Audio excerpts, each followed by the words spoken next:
Namaste students. So today we are going to deal with the chapter that is D and F block elements.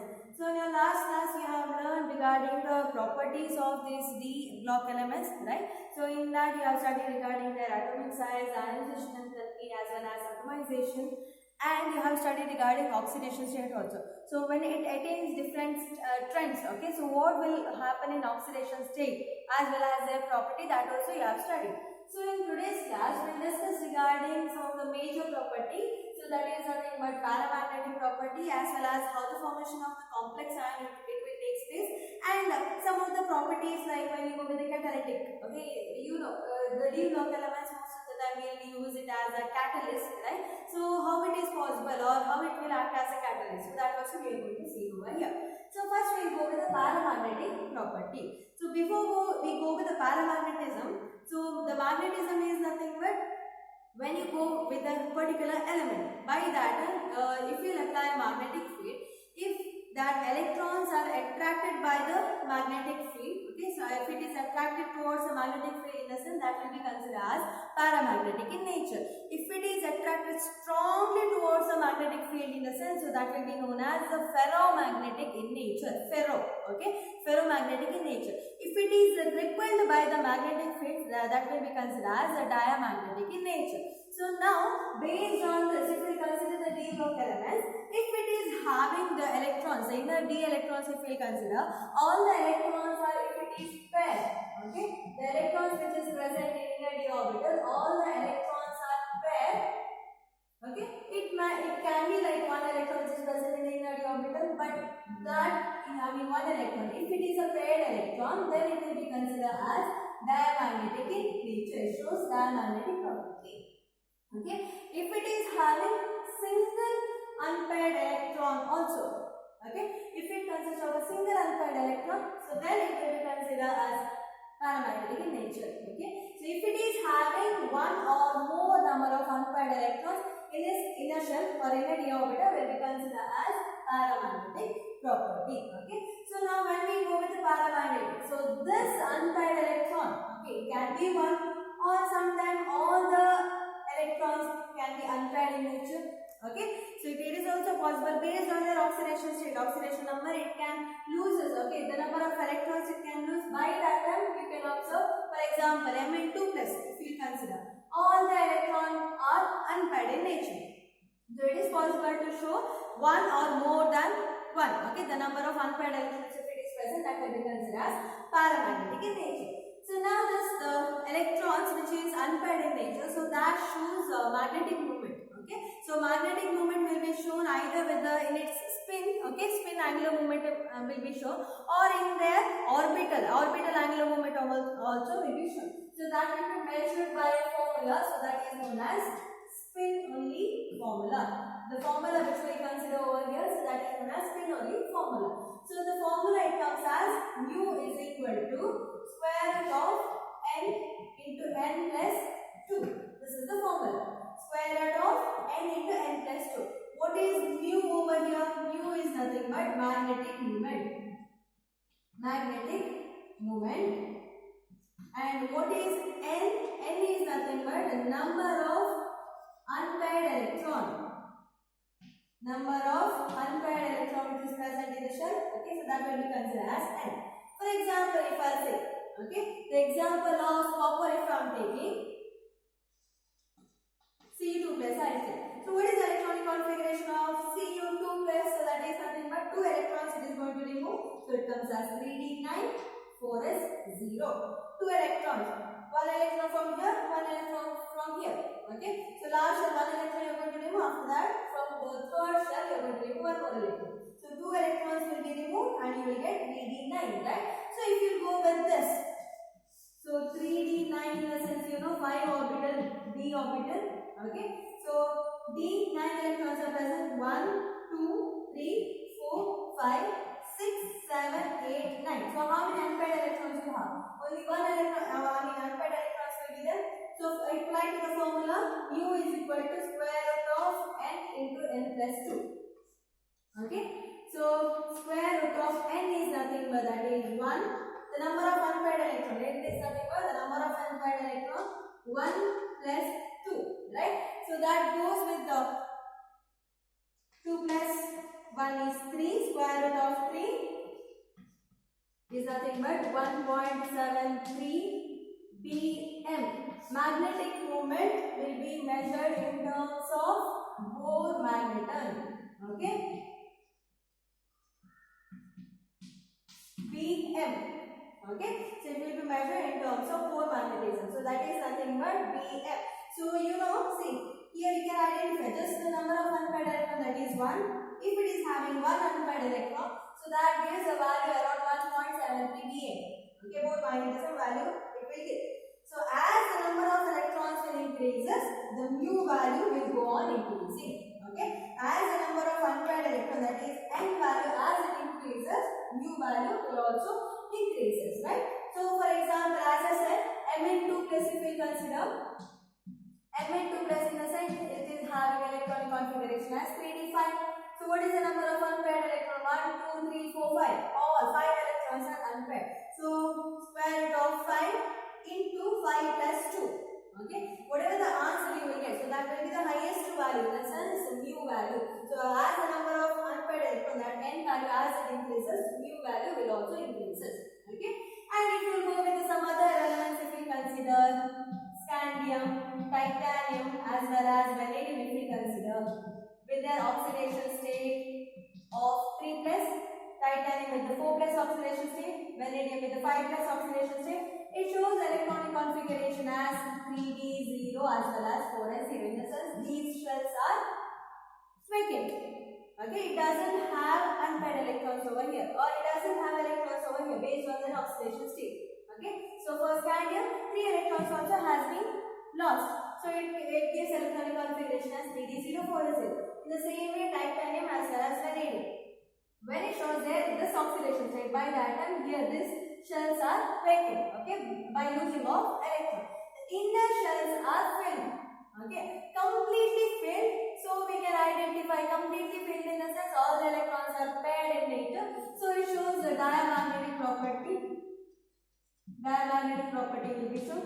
In the same way, if you go with the zinc 2 plus as well as copper plus, if you take, there also the filled electron will be shown. 3d10. Okay, complete electronic configuration will be shown with these two. So Zn2 plus, in the sense the 2 electrons has been removed from 4s. Okay, 2 electrons will lose. Cu also again 1 electron it is going to lose. 1 plus, right? So 1 electron as it loses, electronic configuration gets at 3d10. 3d10 in the sense 1, 2, 3, 4, 5, 6, 7, 8, 9, 10. Filled electrons will be seen. So these are also, will show the diamagnetic nature. Diamagnetic property will be shown with this. Okay, so this is regarding your paramagnetic property of your d block elements. So the next property, that is the formation of complex compound. You have studied the last chapter, that is nothing but coordinated compound. So there you have gone through with the coordinated complex compound, right? So there the central metal atom which we have used, or the central atom which is present over there, so that is nothing but elements which is present in your d block, right? So now why we are going to take only the d block elements? Because d block elements, when you take, that will be having the smaller size. Okay, the size of that atom will be, or metal ion will be smaller in size. Okay, I mean it will be having variable oxidation state also, as well as the inner d electron, the partially filled inner d electrons are present, inner d orbitals are present. That's why it shows that the formation of complex compound is easier with your d block element. So there what will happen, the metal, okay, which is present over here, okay, as a, which is taken from your d block. So these metals can form a bond with your anion, okay, your ligands. It can be your anion or it can be your neutral atom also, right? So those are neutral in nature or those are ionic in nature, the ligands. So metal forms a bond with either anion or neutral molecules. So that is nothing but the formation of a coordinated complex compound, right? So here, as I said, due to their smaller size as well as variable oxidation state and the presence of inner d, in the sense their vacancy orbitals are present, so that's why it shows the formation of a complex compound. It is easier with your d block elements. Okay, so these metal is nothing but elements which is present in your d block elements. For example, the simple example we will take cobalt NH3 6. Okay, 3 plus iron hexacyanide. And here if you take another group or another example, you can take as nickel tetracarbonate. So these are some of the examples for complex compound, right? So now here the metal what is present over here. So that metals are nothing but the elements which has been taken from D block. Okay. So these elements due to their smaller size as well as variable oxidation state is fine with this, as well as it is having empty d orbital. So that's why it goes with the formation of a complex compound. And the next property that you are going to study, that the D block elements will be used most of the time we can use as a catalyst. Okay, catalytic property. So next heading is catalytic property. So this D block elements most of the time we use as a catalyst. We have studied in your lower classes and all. Okay, so the use of nickel, cadmium, platinum, palladium, all these elements. Okay, so all these metals are used as a catalyst to increase the rate of the reaction. So this will be used as a catalyst so that it won't undergo for the reaction, but it will just help for the reaction to be done in a faster way. Okay, so for hydrogenation, halogenation, the catalyst which is used over there, so that is nothing but the elements which is present in your table. And the same way you might have heard of Haber's process. Haber's process in the sense the preparation of ammonia will be done. Okay, so that process is known as Haber process. For that process, iron will be used as a catalyst. Okay, so iron will be used as a catalyst, as well as one more process which is known as contact process. The preparation of sulfuric acid will be done. So in this process also vanadium pentoxide is a major catalyst that it is used. So these are the major catalysts which will be used from your D block element. Okay, vanadium will be used as a catalyst. Okay, so as I said, this why we are going to take these elements or the D block elements as a catalyst. The reason is same reason, it is having multiple oxidation state. Okay, number of oxidation state will be we can find in your D block elements, as well as when you go with the filling of electrons, partially filled D orbitals will be present. Okay, all the D orbitals are completely filling is not taking place in your transitional elements. Okay, you can see with the D block the last 12th row, but when you consider from 3 to 11, you can find a partial filling of electrons will be seen in your D orbital. So that's why those elements will be taken for, will act as a catalyst. And one more very important concept or very important point over here, it is having the metal what will take over here, it is having a large surface area. For any substance to act as a catalyst, it should have a large surface area. So that is present with your D elements. Okay, so that's why we are going to add, we are going to take or use that D elements as a catalyst. Okay, and here the formation of intermediate also will take place. For example, sulfur trioxide. Okay, sulfur dioxide, how we convert into sulfur trioxide? So that will be done in the presence of your catalyst. Vanadium pentoxide will be taken, so that we get sulfur trioxide and V2O4, vanadium tetroxide formation will take place. One of the oxygen will be taken from your vanadium, but the thing is, it will be given back. How it will be given back? See, just now intermediate formation will take place over here. Okay, vanadium tetroxide reacts with oxygen and formation of vanadium pentoxide will take place. You need to balance the reaction. The catalyst whatever you will use, so that will be there in as it is said. Okay, when you go with the starting of the reaction as well as when you end up with the reaction. Okay, so it helps to fasten the reaction by forming the intermediate. Formation of an intermediate will take place with your catalyst. So this is the two properties when you go with the D block. The one is known as formation of complex compound and another is known as catalytic property. So next we will go with the next property, that is the formation of interstitial compound. In your first chapter, the solid state chapter, you have learned, you know the metal is having crystal lattice, right? So crystal lattice will be present in your metal. So the interstitial side, in a sense, whatever the gap will be or the vacant space will be present between those metals. Okay, so that will be considered, those atoms will be considered as interstitial side. So what will happen in this interstitial side? It will trap smaller atom. Okay, so this if you take any of the metal which is present in your D block. Okay, so what this will do, for example, you take this as titanium. Okay, this is the metal surface. In this way the atoms are arranged and you will be having an interstitial site. In the sense, vacant space will be there between the atoms. So now what this titanium will do? It will trap any of the smaller atom. Smaller atom in the sense you can take hydrogen, carbon or nitrogen. Any smaller atom, it will get trapped into this interstitial site. Okay, so it will get trapped over here. So what will happen by trapping these kind of smaller atom into this metal? So that will help to improvise the character of that metal. Okay, so that's why it will go with the melting point. For example, the normal metal, titanium, if you consider, as well as this form. For example, as I said, hydrogen it has been trapped and it will form as a titanium hydride. When you consider the titanium as well as titanium hydride, so this will show Y of the melting point. Okay, you understood? So in this way, when you compare the normal metal, this side is there, right? Interstitial side compound is there, right? On which we call as non-stoichiometric compound. Okay, so these compounds will show a higher character. More of the properties will be shown when you compare with the normal metal. So when you go with the conductivity, so this shows more of the conductivity than your normal metal. This shows more of the hardness than your normal metal. And inert nature also, this will be having more of inert property than your normal metal. So that property will be improvised. Okay, so that's why this metal will be used as an interstitial compound.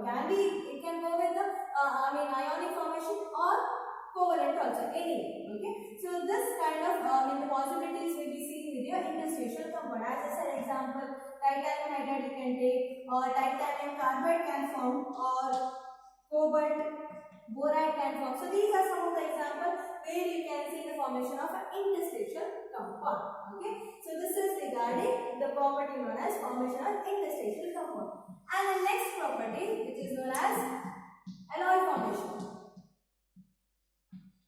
Alloy formation. So you have learned in your lower classes.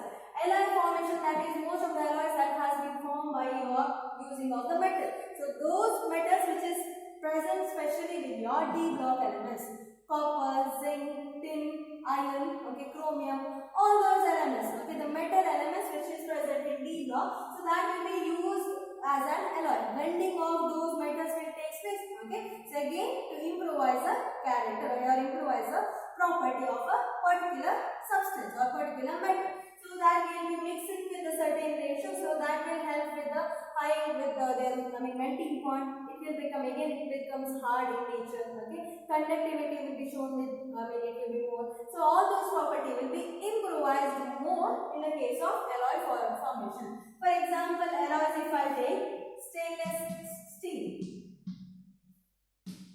Stainless steel. These are the mixture of iron, carbon, chromium as well as nitrogen. Okay, the D block elements. As well as if you say regarding bronze, what is the combination of the metals which is present with this alloy? Bronze is an alloy. The combination of the metal that is present, copper and tin. Okay, brass is nothing but it is a combination of copper and zinc. Okay, so this is nothing but the formation of alloy. So this alloy gives the improvised property. When you go with the alloy form instead of going with a particular metal. Okay, so that's why the alloy formation is easier when you go with your D block elements due to their almost similar size of the atoms will be seen. Okay, so that's why when you go with the D block elements, that is easy to mix those metals because of almost similar size. Okay, so mixing of the metal, blending of the metal will be done so that it gives the higher properties. So that is known as alloy formation. So this is regarding the property which is known as formation of interstitial compound as well as alloy formation.